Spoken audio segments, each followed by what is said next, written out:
Hello students, welcome back to the class of 10th standard. Let us continue the chapter Dr. B.R. Ambedkar written by Sri R. Venkataraman. So in this chapter we already came to know about Baba Saheb Bhimrao Ambedkar, how he loved the books and how he brought books, and from New York he brought nearly 2000 old books by telling his daily needs. And when he had gone to London for the second round table conference, it is said that he brought nearly 32 boxes of the books. By this, we come to know his love for the books. And also, when he was in America, he observed about the amendment of the Constitution where the black Americans were given freedom. And at that time, he began to think about the depressed classes of Indian society. And later, he was very much after returning to India, he was very much influenced by Mahatma Phule, who was a leader of classless society and women's uplift. And later, Baba Saheb Bhimrao Ambedkar was elected as the chairman of the drafting committee by the Congress. Though he was not a political person, political leader, and the Congress did a very good work. And here, Baba Saheb Ambedkar, keeping in his mind the organs of the state, that is the executive, judiciary and legislature, he gave the rights and also he kept certain duties by which the citizens should not be in a problematic condition. So ಆತ್ಮೀಯ ವಿದ್ಯಾರ್ಥಿಗಳೇ, ಇಲ್ಲಿಯವರೆಗೆ ನಾವು doctor B R Ambedkar ಅವರ ಒಂದು ಜೀವನದ ಚರಿತ್ರೆಯ ಬಗ್ಗೆ Shri R Venkataraman ಅವರು ಬರೆದಿರುವಂತಹ ಒಂದು ಲೇಖನದಲ್ಲಿ ನೋಡಿದ್ದೀವಿ ಯಾವ ರೀತಿಯಾಗಿ ಅಂಬೇಡ್ಕರ್ ಅವರು ಪುಸ್ತಕ ಪ್ರೇಮಿಯಾಗಿದ್ದರು ಎಂಬುದನ್ನು. ನ್ಯೂಯಾರ್ಕ್ ನಗರಕ್ಕೆ ಹೋಗಿರುವಂಥ ಸಂದರ್ಭದಲ್ಲಿ ಸುಮಾರು 2000 ಹಳೆಯ ಪುಸ್ತಕಗಳನ್ನು ತಮ್ಮ ದಿನನಿತ್ಯದ ಒಂದು ಖರ್ಚಿನಲ್ಲಿ ಹಣವನ್ನು ಉಳಿಸಿಕೊಂಡು ತಂದರೆ, ಲಂಡನ್ ನಗರಕ್ಕೆ 2ನೆಯ ದುಂಡು ಮೇಜಿನ ಸಮ್ಮೇಳನಕ್ಕೆ ಹೋಗಿರುವಂಥ ಸಂದರ್ಭದಲ್ಲಿ ಸುಮಾರು 32 ಬಾಕ್ಸಸ್ಗಳನ್ನು ತುಂಬಿಕೊಂಡು ಪುಸ್ತಕಗಳನ್ನು ತಂದಿದ್ದರು ಎಂಬುದು ನಮಗೆ ಗೊತ್ತಾಗುತ್ತೆ. ಸೊ ಇಂತಹ ಡಾಕ್ಟರ್ ಬಿ ಆರ್ ಅಂಬೇಡ್ಕರ್ ಅವರು ಮತ್ತು ಅಮೆರಿಕ ದೇಶದಲ್ಲಿ ಇರುವಂತಹ ಸಂದರ್ಭದಲ್ಲಿ ಅಲ್ಲಿ ವರ್ಣಭೇದ ಪದ್ಧತಿಯ ಕರಿಯರಿಗೆ ಕಪ್ಪು ವರ್ಗದ ಅಮೇರಿಕನ್ನರಿಗೆ 14th ಅಮೆಂಡ್ಮೆಂಟ್ ಆಫ್ ದ ಕಾನ್ಸ್ಟಿಟ್ಯೂಷನ್ನಲ್ಲಿ ಯಾವ ರೀತಿಯ ರೈಟ್ಸ್ಗಳು ಅಂದರೆ ಹಕ್ಕುಗಳು ಸಿಕ್ಕಿದ್ದಾವೆ ಎಂಬುದನ್ನು ನೋಡಿದ ನಂತರ ಭಾರತ ದೇಶದಲ್ಲಿ ಕೆಳಜಾತಿಯ ಜನ ಯಾವ ರೀತಿಯಾಗಿ ಕೆಲವೊಂದು ಶೋಷಣೆಗೆ ಒಳಗಾಗ್ತಾ ಇದ್ದಾರೆ ಎಂಬುದನ್ನು ಅರಿತುಕೊಂಡು ಅವರ ಏಳಿಗೆಗಾಗಿ ಅವರು ಶ್ರಮವನ್ನು ವಹಿಸುವುದಕ್ಕೆ ಪ್ರಾರಂಭವನ್ನು ಮಾಡಿದರು. In the same way continuation in his life, Mahatma Phule ಅವರಿಂದ ಬಹಳಷ್ಟು ಪ್ರಭಾವಿತರಾದರು.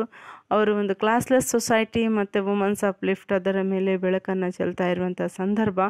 ಡಾಕ್ಟರ್ ಬಿ ಆರ್ ಅಂಬೇಡ್ಕರ್ ಅವರು ಇಲ್ಲಿ ಕೂಡ ಏನು ಮಾಡಿದರು, ತಮ್ಮದೇ ಆಗಿರುವಂಥ ಒಂದು ಧ್ವನಿಯನ್ನು ಇಡೀ ದೇಶದಲ್ಲಿ ಹರಡಿಸುವುದಕ್ಕೆ ಸುಮಾರು ಪತ್ರಿಕೆಗಳ ಪ್ರಾರಂಭವನ್ನು ಮಾಡಿದರು. ಅದರಲ್ಲಿ ಮುಖ್ಯವಾಗಿ ಮೂಕನಾಯಕ್, ಬಹಿಷ್ಕೃತ್ ಭಾರತ್, ಸಮತಾ ಅನ್ನುವಂತಹ ಪತ್ರಿಕೆಗಳನ್ನು ಪ್ರಾರಂಭ ಮಾಡಿ ಮತ್ತು ಕೆಲವೊಂದು ಇನ್ಸ್ಟಿಟ್ಯೂಷನ್ಸ್ಗಳನ್ನು ಕೂಡ ಅವರು ಸ್ಥಾಪನೆಯನ್ನು ಮಾಡಿದರು. ಅದರಲ್ಲಿ ಲೇಬರ್ ಪಾರ್ಟಿ ಆಫ್ ಇಂಡಿಯಾ ಅನ್ನುವಂಥದ್ದು. ಮತ್ತು ಆ ಸಂದರ್ಭದಲ್ಲಿ ಏನು ಮಾಡಿದರು ಅಂದರೆ, ಮಹಾತ್ಮ ಗಾಂಧೀಜಿ ಆಲ್ಸೋ ಹರಿಜನ್ಸ್ ಅಂತೇಳಿ ಕೆಳಜಾತಿಯಲ್ಲಿದ್ದಂಥವರಿಗೆ ಕರೆದು ಅವರ ಹಕ್ಕುಗಳಿಗಾಗಿ ಅವರು ಕೂಡ ಹೋರಾಟಗಳನ್ನು ಮಾಡ್ತಾಯಿದ್ರು. ಸೊ ಇಂಥ ಸಂದರ್ಭದಲ್ಲಿ ಇವರು ಸಂವಿಧಾನವನ್ನು ರಚನೆ ಮಾಡುವಂತಹ ಒಂದು ಮಹಾನ್ ಜವಾಬ್ದಾರಿ ಅಂಬೇಡ್ಕರ್ ಅವರ ಮೇಲೆ ಬಿದ್ದಾಗ ಇವರಿಗೆ ಸುಮಾರು ವ್ಯಕ್ತಿಗಳ ಸಹಾಯ ಇವರಿಗೆ ಸಿಕ್ಕಿತು. ಅದರಲ್ಲಿ ಕೆ ಎಂ ಮುನ್ಷಿ ಆಗಿರ್ಬೋದು, ಅಯ್ಯಂಗಾರ್ ಆಗಿರ್ಬೋದು, ಈ ರೀತಿಯಾಗಿರುವಂಥ ಫುಲೆ ಆಗಿರ್ಬೋದು, ಸುಮಾರು ವ್ಯಕ್ತಿಗಳ ಒಂದು ಸಹಕಾರದಿಂದ ಇವರು ಸಂವಿಧಾನ ಶಿಲ್ಪಿ ಅಂಥೇಳಿ ಮುಂದೆ ಕರೆಸಿಕೊಳ್ಳುವುದರಲ್ಲಿ ಮತ್ತೆ ಬೇರೆ ಮಾತಿಲ್ಲ ಅಂಥೇಳಿ ನಾವು ಹೇಳ್ಬೋದು. ಇಂತಹ ಡಾಕ್ಟರ್ ಬಿ ಆರ್ ಅಂಬೇಡ್ಕರ್ ಅವರು ಕಮಿಂಗ್ ಟು ದ 7th ಪ್ಯಾರಾಗ್ರಾಫ್ನಲ್ಲಿ ಏನಿದೆ ನೋಡೋಣ. Jawaharlal Nehru choose doctor Ambedkar to be the first law minister of independent India. This was a recognition of Dr. Ambedkar's skill in the field of law and legislation, and as also a tribute to give his vision of social justice. Above all, this was a tribute to the success of a vision which was sought to be infused into the new Indian policy. But above all, this was a tribute to the success of Baba Sahib Dr. Ambedkar's own campaign against social injustice. Who could have dreamt that one born to a Mahar family would one day become not only a law minister but a lawmaker and be hailed as the modern Manu.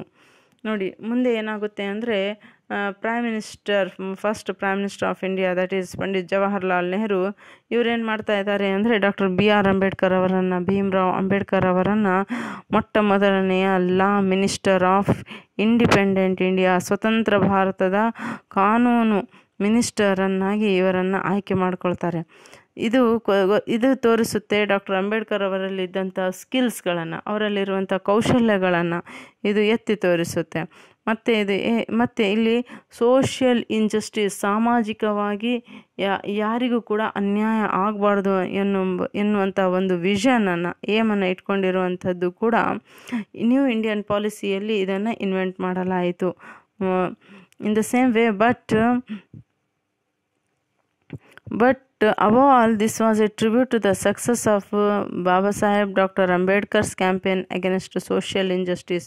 ಇವರು ಸಮಾಜದಲ್ಲಿ justice ಅಂದರೆ ನ್ಯಾಯ, injustice ಅನ್ಯಾಯದ ವಿರುದ್ಧ ತಮ್ಮ ಕೂಗನ್ನು ಇವರೇನು ಮಾಡಿದರು, ಇನ್ನೂ ಬಹಳ ತೀವ್ರಗತಿಯಲ್ಲಿ ಪ್ರಾರಂಭವನ್ನು ಮಾಡಿದರು.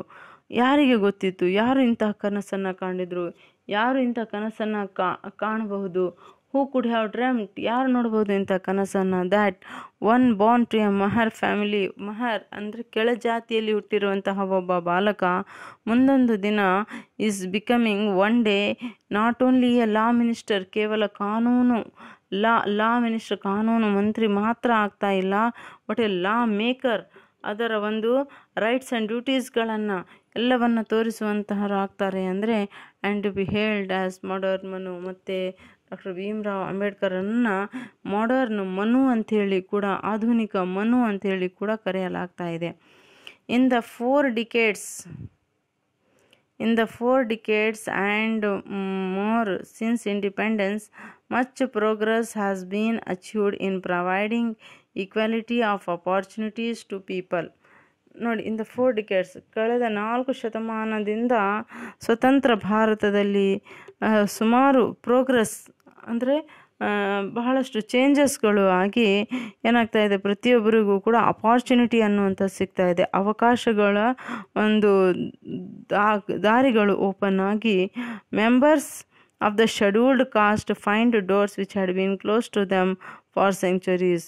ಶತಮಾನಗಳಿಂದ ಶೆಡ್ಯೂಲ್ಡ್ ಕಾಸ್ಟ್ ಅಂದರೆ SC ಕೆಳಜಾತಿಯ ಜನರಿಗೆ ಮುಚ್ಚಲ್ಪಟ್ಟಿರುವಂತಹ ಬಾಗಿಲುಗಳು ಮತ್ತೆ ಇವತ್ತು ತೆರೆದು ನಿಂತುಕೊಂಡಿದ್ದಾವೆ.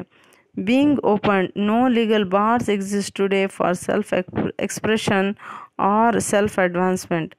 They are enrolling themselves in institutes of higher learning and entering public services. They have come to occupy high offices of state, both at the central and in the state. Judges,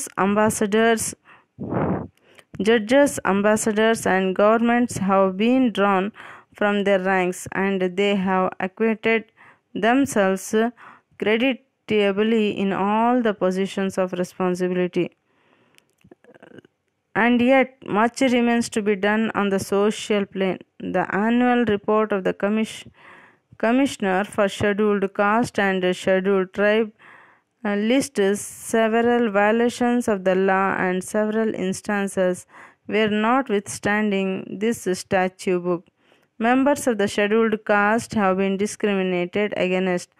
Baba Sahib Ambedkar's work will be truly complete only when social discrimination is completely eliminated from our society. So doctor Bhimrao Ambedkar ಅವರು ಸಾಮಾಜಿಕವಾಗಿ ಎಲ್ಲರಿಗೂ ಕೂಡ ಸ್ವತಂತ್ರವಾಗಿರುವಂತಹ ಬದುಕನ್ನು ಕಟ್ಕೊಳ್ಳೋದಕ್ಕೆ ಬಹಳಷ್ಟು ಅನುಕೂಲತೆಗಳನ್ನು ಮಾಡಿಕೊಟ್ರು.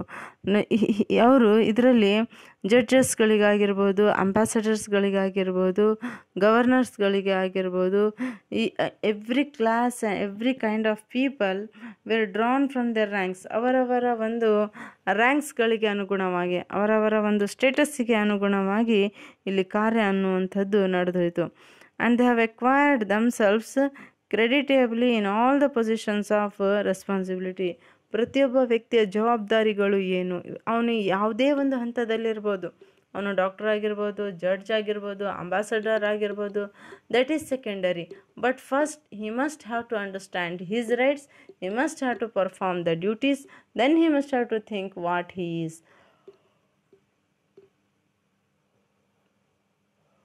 ಈ ರೀತಿಯ ಕನ್ಸೆಪ್ಟನ್ನು doctor Bhimrao Ambedkar ಅವರು ಜನರ ಮುಂದೆ ಇಟ್ಟರು. Baba Saheb Ambedkar always stressed the importance of constitutional methods to achieve social objectives. ನೋಡಿ, ಇವರು ಯಾವಾಗಲೂ